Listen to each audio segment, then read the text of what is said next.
صلى الله على محمد صلى الله عليه وسلم صلى الله على محمد صلى الله عليه وسلم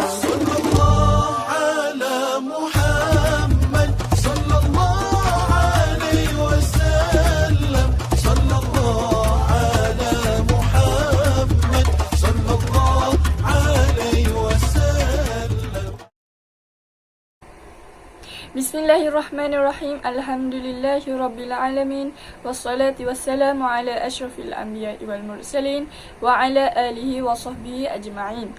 Salam ukhuwah, salam kasih sayang dan salam Forum 1 Malaysia yang disegani ahli-ahli panel yang pastinya akan sentiasa gigih dalam melontarkan idea serta sidang hadirin yang dikasihi Allah sekalian.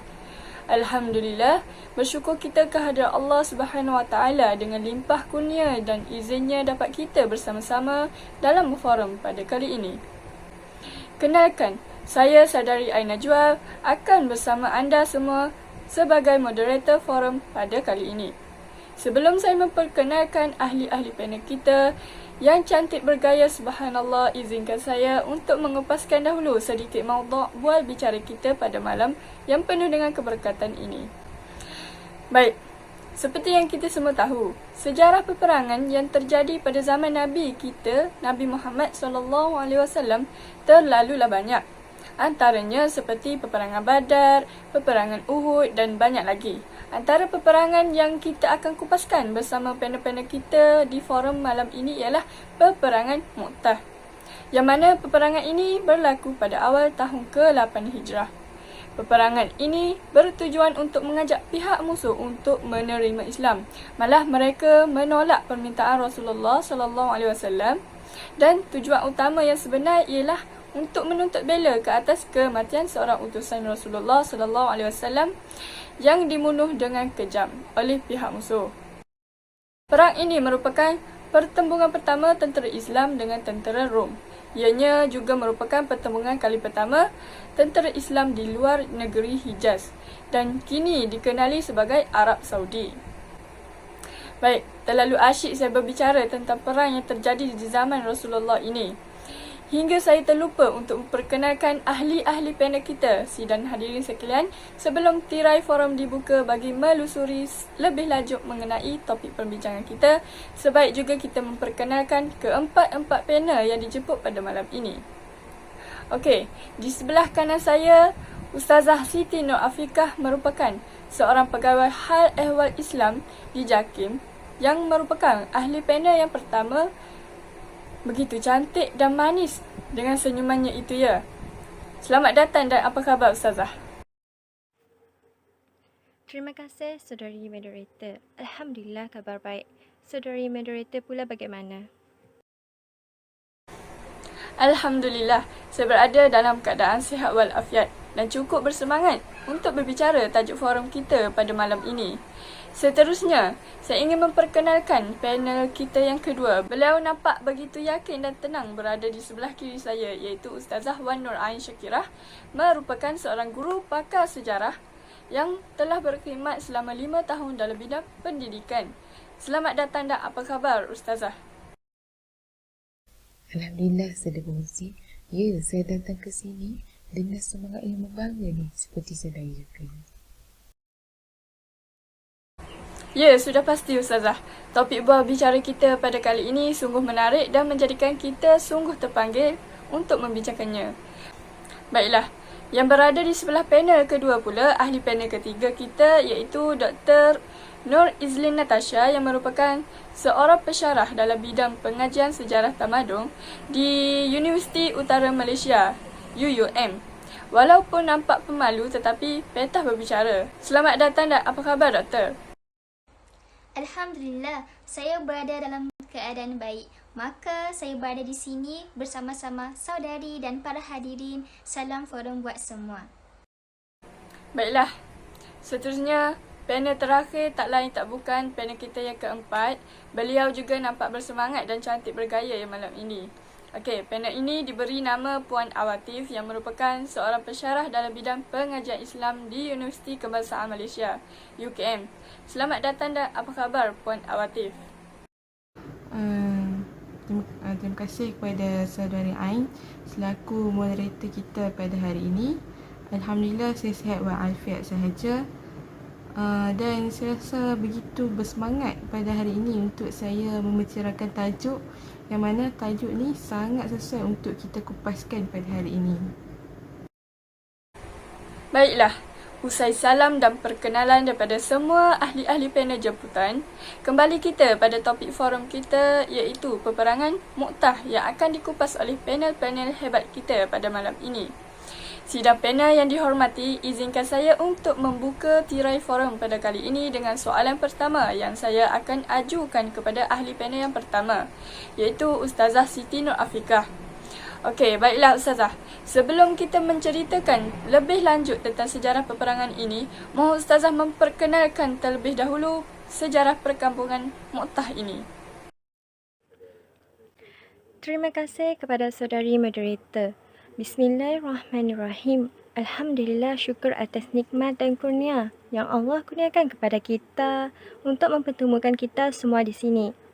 Okey, baik. Betul apa kata Cik Moderator itu. Sebelum kita kupas lebih lanjut tentang sejarah peperangan ini, boleh kita ceritakan terlebih dahulu tentang sejarah perkampungan Mu'tah ini. Okey. Mu'tah adalah sebuah desa yang terletak di perbatasan Syam. Desa ini berada di tepi Sungai Jordan, kini masuk dalam wilayah Yordania. Pada saat ini, Kampung Mu'tah merupakan wilayah yang hangat dengan deretan pokok pinus di sepanjang jalan. Oleh itu, di kampung ini pernah terjadi satu peperangan antara bangsa Arab yang sudah memeluk Islam dengan bangsa Arab yang memeluk agama Nasyara, iaitu Nasrani dan bangsa Eropah. Bahkan, sesetengah menyebut peperangan Mu'tah adalah perang pertama umat Islam melawan bangsa Barat. Perang ini terjadi semasa pasca perjanjian Hudaibiyah. Pada ketika itu, Rasulullah menyampaikan pesan damai agama Islam melalui sepucuk surat yang dituliskan oleh Rasulullah SAW yang dikirimkan wakil ke berbagai kawasan. Salah satunya wakil dikirimkan pada Gubernur Basrah, iaitu Syurahbil bin Amru Al-Ghashani, yang ketika itu beliau berada di bawah kekuasaan kerajaan Romawi. Terima kasih Ustazah atas kupasan tersebut. Kampung Mu'tah ni kampung yang terhangat dengan hiasan deretan pokok pinus di sepanjang jalan. Pokok pinus adalah pokok hiasan yang terhangat pada zaman itu. Baiklah, sidang panel dan penonton yang dihormati, selepas kita mengetahui sedikit sebanyak tentang sejarah perkampungan ini, boleh kita teruskan dengan sejarah peperangan Mu'tah ini terjadi. Seterusnya, mohon kepada panel yang kedua, iaitu saudari Ustazah Wan Nur Ain Syakirah. Baiklah Ustazah, bolehkah Ustazah menceritakan sedikit sebanyak tentang peperangan Mu'tah ini terjadi? Adakah ia benar peperangan ini adalah peperangan terbesar yang berlaku ketika zaman Rasulullah SAW? Terima kasih kepada Cik Moderator kita yang cantik manis pada malam ini atas soalan yang diajukan. Okey, baiklah. Menjawab kepada persoalan Cik Moderator tadi, sebenarnya peperangan yang terbesar yang berlaku pada zaman Rasulullah SAW ini bukanlah perang Mu'tah tetapi peperangan Badar. Kerana dalam peperangan Badar ni, ia melibatkan pertempuran antara kaum musyrikin Quraisy dengan tentera Islam yang berlaku pada tanggal 17 Ramadan. Atas sebab kaum musyrikin Quraisy ni ia menggunakan harta orang Islam sebagai modal kepada mereka untuk berniaga, untuk berdagang. Okey, berbalik kepada persoalan tadi. Perang Mu'tah ini dia bukan peperangan yang terbesar, tetapi ia peperangan yang melibatkan pada tentera yang teramai dan boleh dikatakan gerakan tentera yang terbesar yang pernah dihantar oleh Rasulullah SAW kecuali perang bersekutu. Kerana dalam perang bersekutu ini ia melibatkan seramai 100 juta anggota tentera. Okay. Untuk peperangan ini ia melibatkan 3,000 bandar tentera yang melawan tentera Romawi seramai 200 juta anggota tentera. Okey, kalau kita lihat dari sudut sejarah peperangan ini, di mana Rasulullah SAW menghantar tenteranya untuk digerakkan ke utara untuk apa? Untuk mendapat bela ke atas kematian seorang utusan Allah yang mana beliau diutuskan oleh baginda untuk menyampaikan sepucuk surat kepada Gubernur Basrah yang bernama Syurahbil bin Amr al-Ghassani. Untuk sepucuk surat itu supaya Gubernur Basrah ni mengajaknya untuk meluk Islam ataupun untuk menerima Islam. Tetapi mereka ni, Gubernur ni bukan sahaja orang kata menolak untuk menerima Islam tu, tetapi Gubernur ni membunuh utusan baginda tu dengan memancung kepalanya dengan kejam. Maaf Ustazah mencelah. Boleh saya bertanya siapakah utusan Rasulullah SAW itu, Ustazah? Begitu kejam sekali mereka membunuh seorang utusan Rasulullah SAW. Terima kasih Cik Moderator, soalan yang bagus. Baiklah, saya akan ceritakan sedikit tentang beliau. Beliau ini diberi nama Al-Harith bin Umar Al-Wudli, iaitu yang merupakan utusan biasa Rasulullah SAW kepada Gubernur Habsyah. Walaupun Al-Harith ni merupakan utusan biasa baginda, tetapi baginda amat sedih apabila mendengar khabar kematiannya, dan ini juga merupakan salah satu sebab peristiwaan peperangan. Okay, saya akan ceritakan sedikit jalan perceraian perang ini bermula. Okay. Peperangan ini bermula apabila perkhabaran tentang tentera Islam di perkamaan ni, yakni sebelah Syam, tersebar ke pihak musuh. Oleh itu, apabila pihak musuh mengetahui perkhabaran tersebut, dia terus mengumpulkan bala tentera yang ramai, yakni yang lebih daripada 100,000 orang. Di samping itu, mereka juga mendapat bantuan daripada kabilah lain seramai 100,000 orang.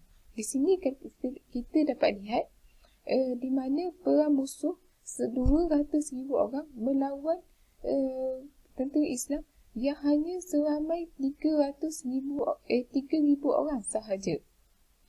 Okay, setelah tentera Islam ni tiba di perkamaan, mereka terus mengambil keputusan untuk berhenti perjalanan mereka selama 2 malam setelah mereka mengetahui jumlah pihak musuh yang sangat ramai.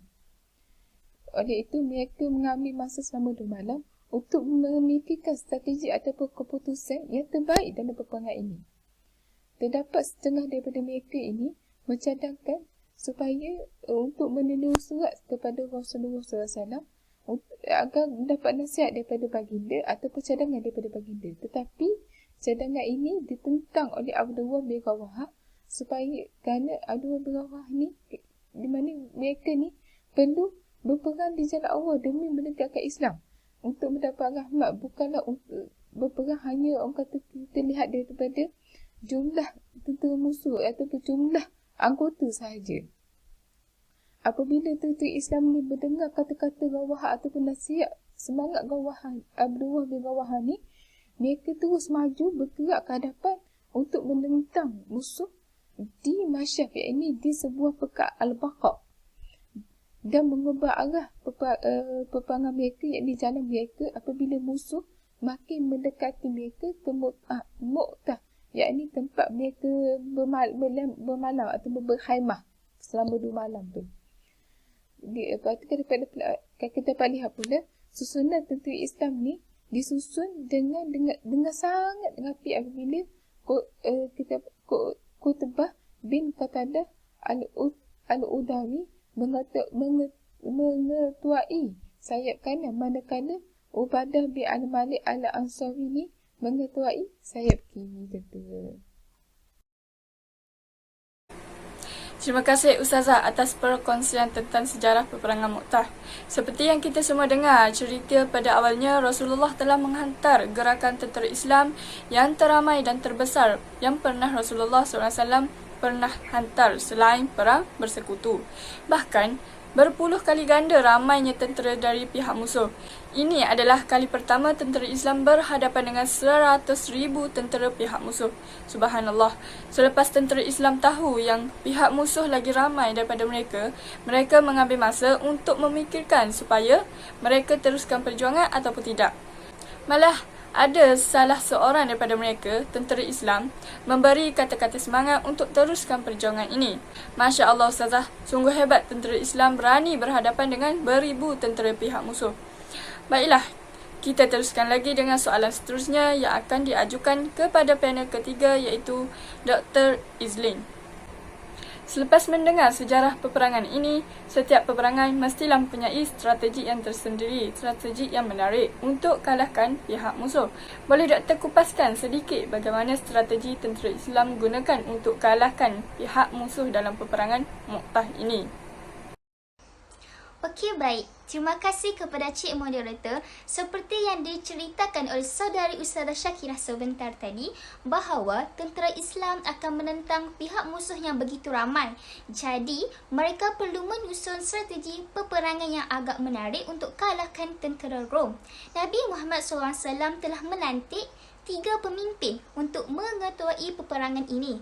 Strategi Nabi Muhammad SAW untuk memenangi perang Mu'tah ialah dengan menghantar 3 orang panglima Islam, iaitu yang pertama Zaid bin Harisah, Ja'far bin Abi Talib serta Abdullah bin Rawahah. Zaid bin Harisah telah dilantik untuk mengetuai angkatan tentera. Ja'far bin Abi Talib pula akan mengambil alih tugas untuk mengetuai angkatan tentera sekiranya dia terbunuh, dan Abdullah bin Rawahah pula akan menggantikannya sekiranya dia pula terbunuh. Panji-panji putih dikibar dan diserah kepada Zaid bin Harisah. Seterusnya, Zaid bin Harisah iaitu orang yang paling dekat di hati Rasulullah SAW, mengambil alih kepimpinan perang dan mula berlawan dengan sedaya kekuatan dan keberanian. Tidak ada tolak banding sehingga beliau gugur syahid akibat terkena tikaman musuh.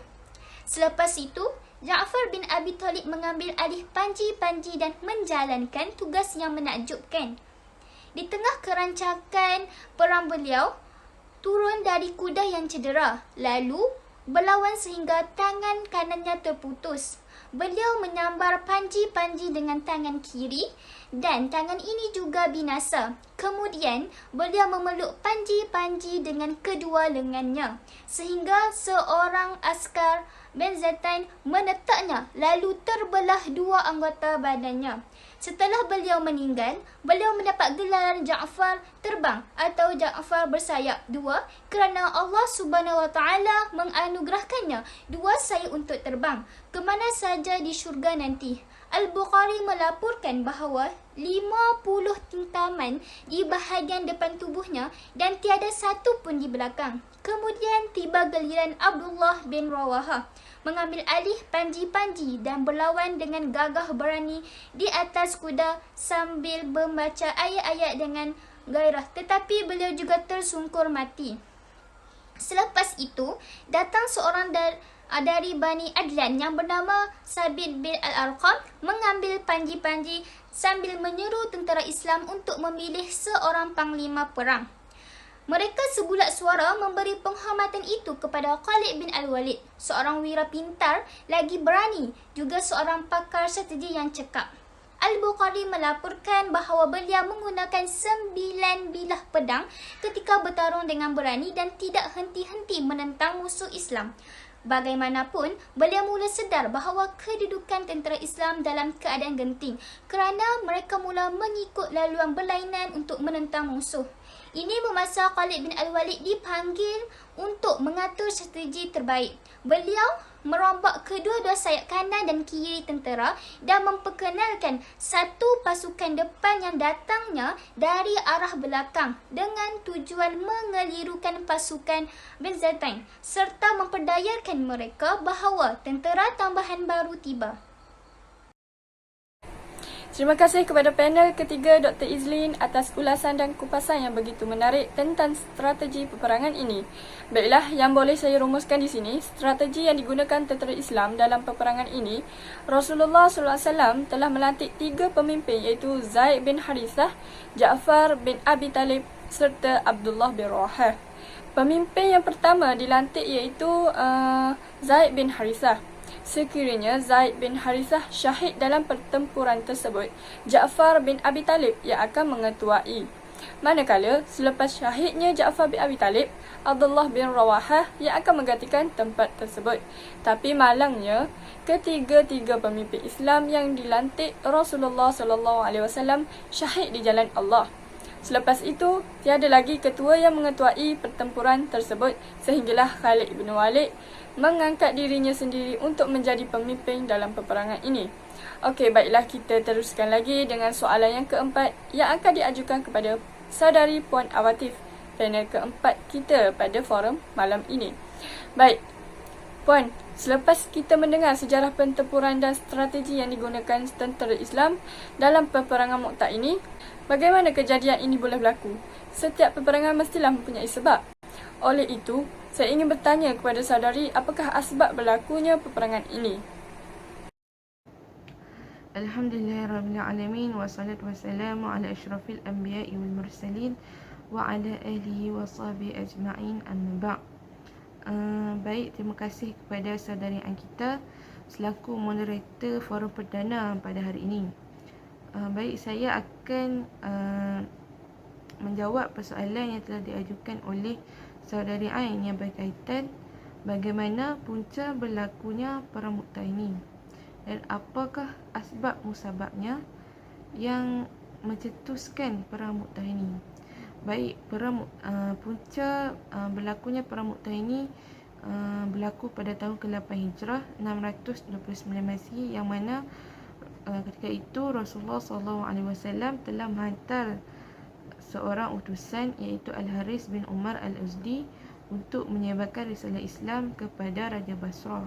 Tetapi ketika perjalanan beliau menuju ke Basrah, beliau telah ditangkap oleh Gubernur Al-Balqa iaitu Shurahbil bin Umar Al-Khassani dan diserahkan kepada Kaisar Rom. Malangnya, Al-Haris ini telah dibunuh dengan cara diikat dan dipancung kepalanya oleh Al-Khassan. Seperti mana yang telah diulaskan oleh Ustazah Syakirah sebentar tadi, Rasulullah SAW tergamam dan terkejut selepas mendengar perkhabaran sedih tersebut kerana pihak musuh telah membunuh duta yang telah dihantar sendiri oleh baginda, dan ia juga dianggap sebagai jenayah kejam yang boleh dianggap sebagai satu pengisytiharaan perang kepada umat Islam. Lalu Rasulullah SAW telah mengarah 3,000 tentera Islam, yang mana jumlah ini merupakan jumlah terbesar tentera Islam berbanding perang-perang yang lain. Dan Rasulullah SAW juga mengarah mereka untuk bergerak ke arah utara untuk menghukum pihak musuh. Tetapi pada masa yang sama, Rasulullah SAW juga mencadangkan mereka supaya melalui di kawasan di mana kawasan itu Al-Haris telah dibunuh, dan sebabnya untuk mengajak mereka semua ini menerima Islam. Tetapi jika mereka menolak, maka tiada pilihan lain bakal dihadapi mereka. Tapi kalau mereka semua ni menerima Islam, secara jelaslah tiada perang yang akan berlaku. Jadi begitulah rentetan bagaimana punca perang Mu'tah ini tercetus. Wallahu a'lam. Terima kasih Puan Awatif atas ulasan tersebut. Jadi sebelum kita teruskan lagi perbincangan kita pada malam ini bersama panel-panel dan hadirin yang dikasihi, kita berehat sebentar dan kita sama-sama saksikan video pendek yang akan ditayangkan sebentar lagi. Semoga video ini bermanfaat untuk semua. Kita kembali selepas ini.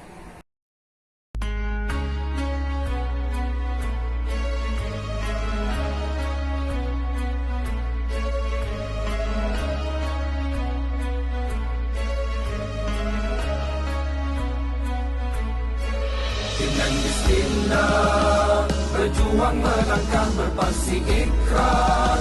Lafaz syahadah arahnya pasti, bersatu hati, redha Allah cita tertinggi. Langkah yang diadu, bijak tangkas dan perkasa. Lafaz yang dituju, benar berhebat dan berpada. Tindakan berhikmah, mentaati pimpinan, membara semangat kerana kebenaran. Kata di kota, janji ditunaikan gigih usaha, jalankan kewajipan kalah dan menang, adab berjuang, kejayaan terindah meraih marbatillah. Iman tunjukkan kuatan Islam, syiar kebanggaan, ukhuwah tali kesatuan, berjuang penuh keyakinan, istiqamah jati diri, teruskan risalah Nabi, mulia hidup dan mati, berjuang takkan berhenti.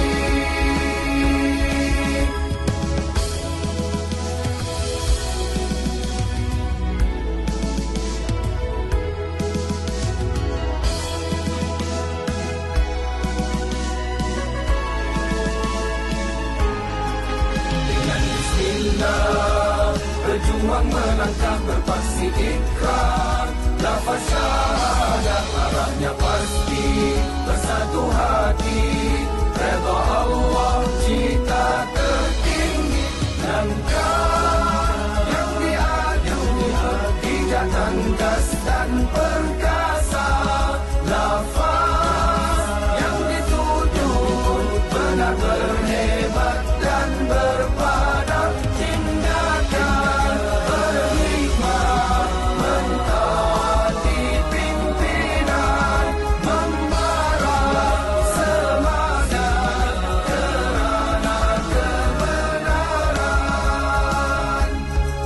Kata di kota, janji ditunaikan gigih usaha, jalankan kewajipan kalah dan menang, adab berjuang, kejayaan terindah meraih marbatillah.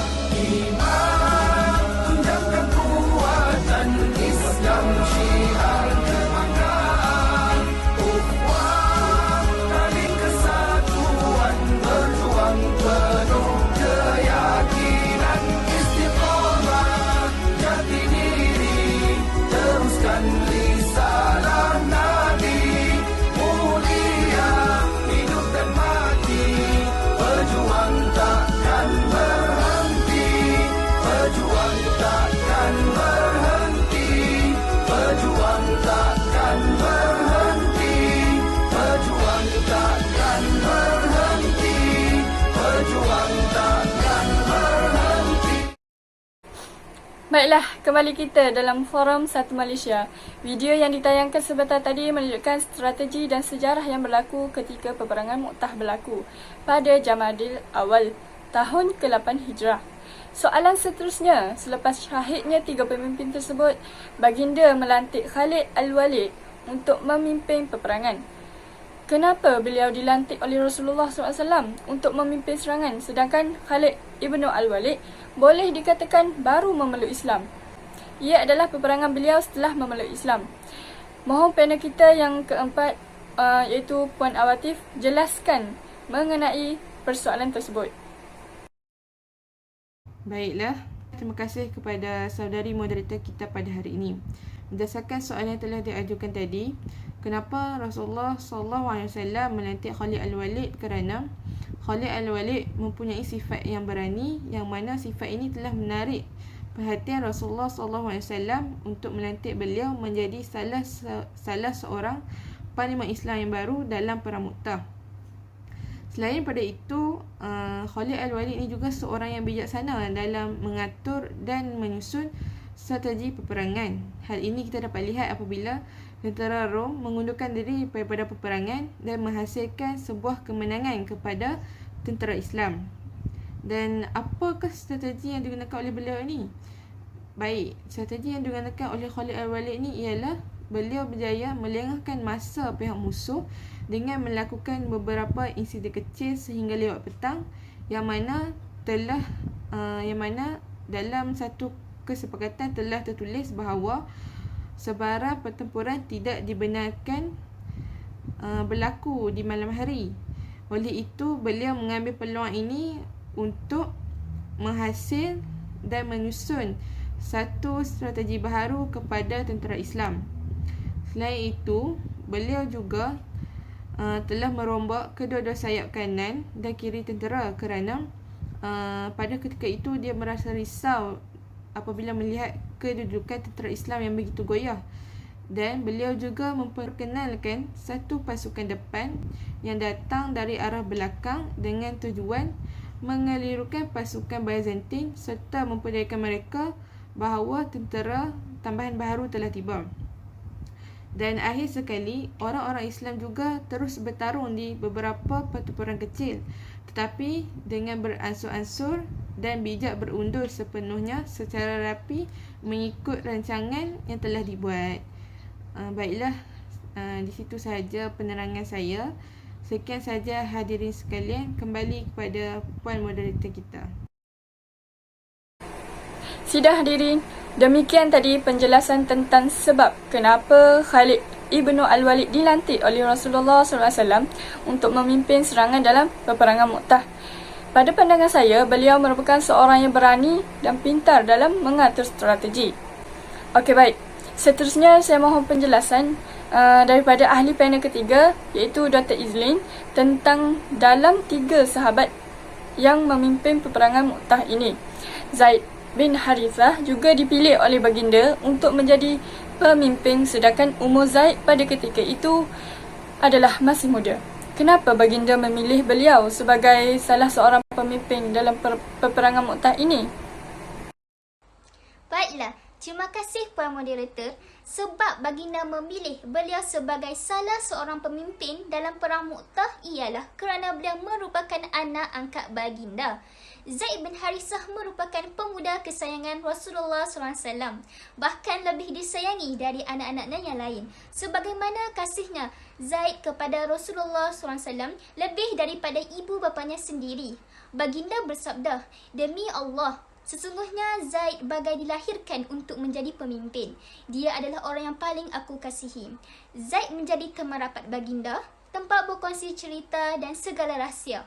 Beliau juga sering ditugaskan sebagai ketua delegasi diplomatik atau pasukan tentera. Beliau juga banyak ditugaskan mengganti Nabi SAW di Madinah sewaktu ketiadaan baginda. Beliau turut digelar sebagai Zaid al-Hib. Beliau mendapat julukan sebagai Hibbi Rasulullah, bermaksud kekasih Rasulullah. Tahun ke-8 Hijrah, hubungan erat kedua kekasih ini diuji oleh Allah SWT. Tuhan perintahkan baginda mengerahkan tentera ke Mu'tah bagi menuntut bela pembunuhan utusan Islam ke Rom, iaitu Haris bin Umair. Zaid bin Harithah ditetapkan sebagai panglima, memimpin 3,000 bala tentera bagi berhadapan lebih 20,000 tentera musuh di tempat mereka. Zaid bin Harithah itu orang yang paling dekat di hati Rasulullah SAW. Mengambil alih kepimpinan perang dan mula berlawan dengan sedaya kekuatan dan keberanian. Tidak ada tolak banding sehingga beliau gugur syahid akibat terkena tikaman musuh. Sekian sahaja hadirin sekalian. Kembali kepada Puan Moderator. Terima kasih kepada panel ketiga, iaitu Dr. Izlin, atas penjelasan yang begitu menarik tadi. Saya mempersilakan pula ahli panel kedua, iaitu Ustazah Wan Nur Ain Syakirah, untuk berkongsi pengetahuan beliau mengenai kesan perang Mu'tah dari sudut hukum mengenai Rasulullah SAW yang bersuara mengenai 3 pemimpin tersebut, sedangkan baginda ketika itu berada di Madinah. Baiklah, terima kasih saya ucapkan kepada Cik Moderator kita. Pada persoalan yang pertama tadi, kita telah dengar daripada Saudara Ezlin berkenaan dengan sejarah perang Mu'tah itu. Sekarang saya ingin bersambung kepada kesan perang Mu'tah itu. Sebenarnya terdapat banyak jika Pak Haji tahu, terdapat beberapa kesan yang boleh kita lihat dalam permukaan ini. Antaranya ialah dalam peperangan ini Rasulullah SAW seperti kita tahu melantik 3 orang pemimpin bagi mengetuai pasukan tentera Islam dalam peperangan ini.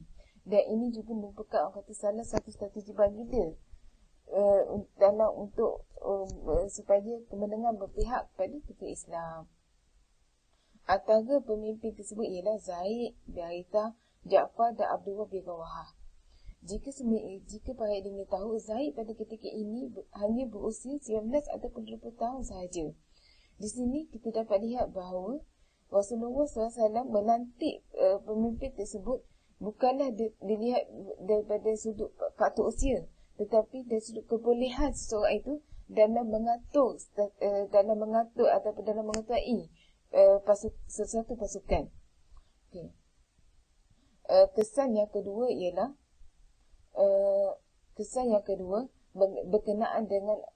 berkenaan dengan perhabaran mengenai Rasulullah SAW bersuara mengenai kematian 3 pemimpin tersebut setelah baginda mendengar perhabaran mereka berkenaan dengan syahid mereka.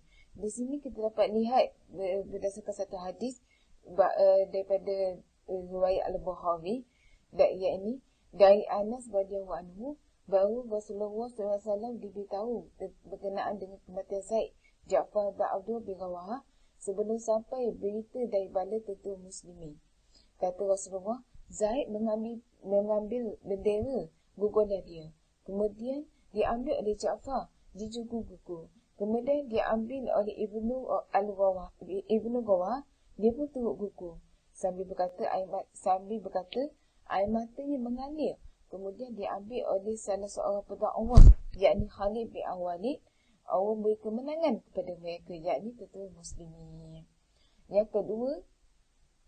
Kesan yang kedua ialah Rasulullah SAW menangis setelah mendengar perhabaran syahid 3 pemimpin tersebut. Hal ini bukanlah untuk menunjukkan bahawa baginda menolak takdir qada dan qada Allah, tetapi tangisan tersebut menunjukkan kasih sayang baginda terhadap sahabatnya. Hal ini kerana hati dan air mata itu menunjukkan rahmat daripada Allah. Tetapi jika disertakan dari sudut pergerakan seperti tangan, kaki, itulah menunjukkan perbuatan daripada syaitan. Okay, kesan yang seterusnya ialah berkenaan dengan strategi Khalid Al-Walid di mana beliau mewujudkan satu pasukan yang diketuai dari bahagian belakang, di mana beliau dilantik oleh Rasulullah setelah syahidnya 3 pemimpin tersebut. Strategi beliau ini menyebabkan pasukan lawan ini beranggapan bahawa pasukan tentera Islam mendapat bantuan daripada pasukan lain, sedangkan ia merupakan salah satu strategi beliau. Strategi ini juga membuatkan pasukan Rom pada ketika berasa takut ataupun berasa gusar, berasa takut untuk menghadapi tentera Islam. Sekian itu saja daripada saya. Seterusnya saya serahkan kembali kepada Cik Moderator kita. Terima kasih atas penjelasan yang panjang lebar berhubung kesan Perang Mu'tah tersebut. Oleh itu, soalan saya seterusnya kepada ahli panel pertama iaitu Ustazah Afiqah. Apakah pengajaran yang dapat kita ambil atau pegang daripada peperangan Mu'tah tersebut? Baiklah, terima kasih saudari moderator. Antara pengajaran yang dapat kita ambil atau pegang daripada perang Mu'tah tersebut ialah yang pertama, berpandukan cara Rasulullah SAW melantik pemimpin yang akan berjuang di Mu'tah, maka seorang ketua itu seharusnya melantik pengantin selepasnya dengan mengikut syarat dan etika dari segi kepimpinan yang ada pada pengantin itu. Selain itu, Dalam melantik seseorang pemimpin yang belum ditentukan lagi, perlulah mendapat kata sepakat dari semua pihak atau memilih suara majoriti. Di samping itu, teladan dari pribadi Khalid bin Al-Walid ialah walaupun beliau baru sahaja memeluk agama Islam, tetapi beliau sanggup ikut sama berjuang dalam peperangan Mu'tah dan sekaligus berjaya memimpin pasukan Islam dengan sempurna. Seterusnya, semangat jihad yang tinggi dalam berjuang demi menegakkan kalimat Allah di muka bumi ini. Semangat ini dapat kita lihat dengan keberanian tentera Islam dalam menentang tentera Rom maupun musyrikin Arab tanpa sebarang rungutan atau bersyadar mengundur diri ataupun menyerah kalah. Akan tetapi, mereka terus bangkit demi menegakkan syiar Islam. Berkat semangat jihad yang menyemarak dalam diri mereka membuatkan tentera Rom maupun musyrikin Arab merasa ketakutan walaupun kekuatan musuh mereka lebih kuat. Sekian sahaja hadirin sekalian. Kembali kepada saudari moderator. Terima kasih Ustazah Siti Afiqah, ahli panel pertama. Demikian tadi rumusan perbincangan daripada semua ahli panel kita tentang peperangan Mu'tah. Kesimpulannya, setelah meneliti dan menganalisis akan perang Mu'tah ini, dapat disimpulkan bahawa perbezaan bilangan yang terlalu besar antara tentera muslimin dengan tentera musuh yang terdiri dari orang Rom dan musyrikin Arab bukanlah menjadi ukuran sebenar untuk mendapat kemenangan. Apa yang penting adalah iman yang kuat dan semangat jihad yang tinggi untuk terus berjuang demi jalan Allah Subhanahu Wa Taala. Di samping semangat kerjasama yang jitu dan kuat yang ada dalam diri semua tentera muslimin. Selain itu, perancangan strategik yang sistematik perlulah dilakukan dari peringkat awal dan dirancang dengan penuh teliti supaya matlamat yang telah ditetapkan dapat dicapai dengan jayanya seperti mana Rasulullah SAW yang bijak susunan tentera sebelum Khalid ibn Al-Walid dilantik menjadi panglima. Umat Islam juga seharusnya tidak bertindak melulu dengan cara mengkritik dan mengejek tentera muslimin apabila mereka melihat kepulangan mereka kerana tindakan tersebut mempunyai sebab dan tujuan. Terima kasih kepada semua ahli panel yang sudi hadir untuk membicarakan mengenai perang Mu'tah ini. Semoga forum ini menjadi wadah melahirkan rakyat yang berani dalam menegakkan syiar Islam. Harapan saya forum ini juga mampu memberikan informasi bermanfaat buat semua hadirin yang dihormati. Sidang hadirin yang dihormati, kalau berjalan dah sampai ke batas, kalau berkayuh dah sampai ke pulau, kalau mendaki dah sampai ke puncak, kita telah sampai ke penghujung bicara. Entah sirih salah sarung, entah kata salah tutur, entah maksud salah sampai. Terimalah salam, salam bersantun, salam yang minta maaf, salam yang minta ampun. Saya mewakili semua ahli panel mengucapkan setinggi-tinggi terima kasih kepada semua hadirin yang sudi hadir menyaksikan forum Satu Malaysia ini. Lantaran keterbatasan waktu, saya mohon mengakhiri bicara ini, selanjutnya mohon mengundur diri. Sekian, wabillahi taufiq wal hidayah. Wassalamualaikum warahmatullahi wabarakatuh. Salam sejahtera dan salam Satu Malaysia.